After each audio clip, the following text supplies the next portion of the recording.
Ladies and gentlemen, good morning to all of you.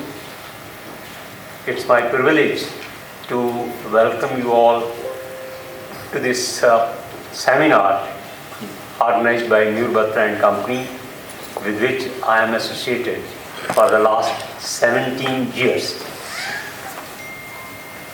It's a matter of great pride that Mr. Batra and Company have been organizing a seminar after the presentation of each budget.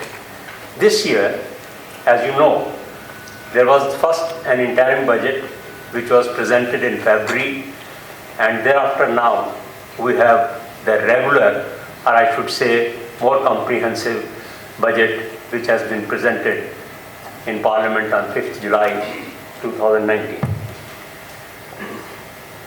The presentation of this regular budget on 5th July is a special occasion because this BJP government led by our Prime Minister Honorable Mr. Narendra Modi has been voted back with a thumping majority, and this majority is bigger than what it was in Modi 1 regime during the years 14 to 19. The expectations are much higher than those in Modi 1 regime. The present budget is charged with hope and desire for a bright and economically sound new India. There is a conviction and confidence that the present Modi 2 regime is better placed and going to be effective in implementing the India vision. You may be aware, before the presentation of the budget, economic survey of India was also presented in the Parliament by our Minister of Finance, Srimati Sitaraman, and Nirmala Sitaraman, and she has not dealt with many of the issues in the budget. But frankly speaking, I must confess that the statistics which we see in the economic survey do indicate slowdown in the economy, slight decline in the GDP growth. GDP growth for the financial year 19 is around 6.8%, which is less than what it was in the immediately preceding 3-4 years. And also slight decline in corporate earnings. Fiscal deficit is to the tune of about 3.3%, which is slightly on the higher side. And if you see the Fiscal Responsibility and Budget Management Act, it provides that the fiscal deficit should not be more than 3%. But the difference, I hope, will be met, or rather will be in a better position now that a stable government has come in position, and the conviction that we have today, the optimism that we have, is that there will be a better investment environment in the country and leading to the consequential economic growth. As you know, our foreign exchange reserves are to the tune of about $400 billion US, and there is a strong sentiment predicting definite growth year after year. Already, overseas investors are looking for opportunities in India with stable government and flow of foreign money to the country. One important aspect which I must highlight is the global trade wars which are going on. In particular, I may refer to the US-China trade war, which is seen as a very positive sign so far as the growth of economy in India is concerned. Already, a large number of American companies, they are exploring shift in manufacturing operations from China and other countries to India. And if you see the Economic Times of 4th July, they have indicated that negotiations are going on with as many as 250 companies.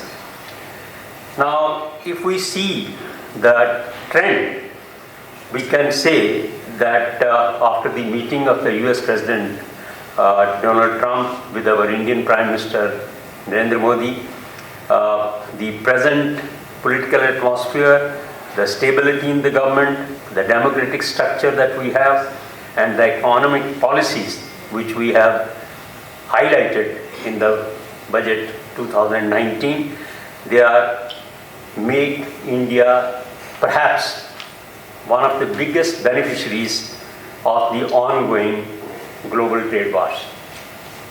The budget 1920 has very strong fundamentals, has provided for clear-cut policies, directions and measures for attracting foreign investment and economic growth.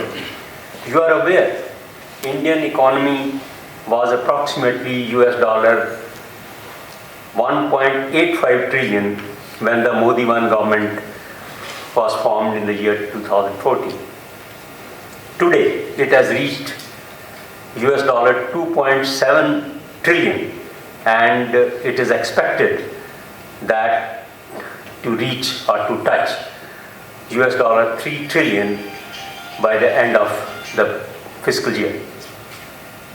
As indicated by our Honorable Finance Minister in the budget, it is likely to reach US dollar 5 trillion. I mean, at least that is our hope and expectation in the next 3-4 years.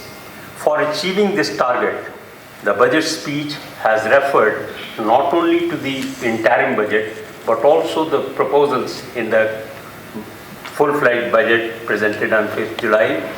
And some of the points which I would like to highlight are: 1, building physical and social infrastructure, digital India reaching every sector of the economy. 3, pollution-free India with green Mother Earth and blue skies. Make in India with particular emphasis on MSMEs, startups, defense manufacturing, automobiles, electronics, batteries, medical devices. Then number 5, water management and clean rivers. 6, blue economy. 7, space programs like Gaganyaan, Chandrayaan and satellite programs. Then self-sufficiency and export of food grains, pulses, oil seeds, fruits and vegetables. Healthy society, our Ayushman Bharat scheme, well-nourished women and children, safety of citizens, and then the Team India, Bhagedari, the Jan Bhagedari, as our Prime Minister has said, and last but not the least is the minimum government and maximum governance. With the aforesaid vision, the Honorable Minister of Finance has introduced specific proposals in the budget. I shall not be dealing with the same because my colleagues on the dais, I am sure in the following sessions, they will deal with the same. As regards foreign direct investment inflows, India has remained robust despite decline in the last 2-3 years. And having regard to the same, I can say that India is going to be a very attractive destination so far as foreign direct investment is concerned. What is proposed in the budget? Only a few items which I can mention. Opening of FDI in aviation, media, insurance sectors in consultation with stakeholders. Then 100% FDI is permitted for insurance intermediaries, and local sourcing norms are going to be eased for FDI in single brand retail sector. Now these are some of the points which are worth mentioning. The government has already announced its intention of investing as much as 100 lakh crores in infrastructure over the next 5 years. That is a huge amount. And it is proposed to set up an expert committee which will take into consideration the current situation, and they are going to propose how the funds are going to be arranged. Of course, you may be knowing that the sovereign debt GDP ratio of India is very low, and there is a lot of scope for borrowings in international market. So whether the country opts that or it tries to raise funds from the domestic market is something which is still under consideration. But we have very good options, and I am sure the target of investing 100 lakh crores in infrastructure is something which is easily achievable. The direct tax revenues have increased by over 78% from 6.2 lakh crores in the financial year 13-14 to around 11.37 crores in the financial year 18-19. And these are likely to grow at double-digit rate in the coming years. So India's ease of doing business ranking under the category of pay taxes has shown significant jump from 172 in 2017 to 121 in 2019. Now the budget 1920 also proposes to implement a series of measures for easing the doing of business, like pre-filling of income tax returns, digital payments, online processing of requests for lower deduction of tax or no deduction of tax at source, etc. Now the resolution of pending litigation is also an important aspect which has been highlighted in this budget.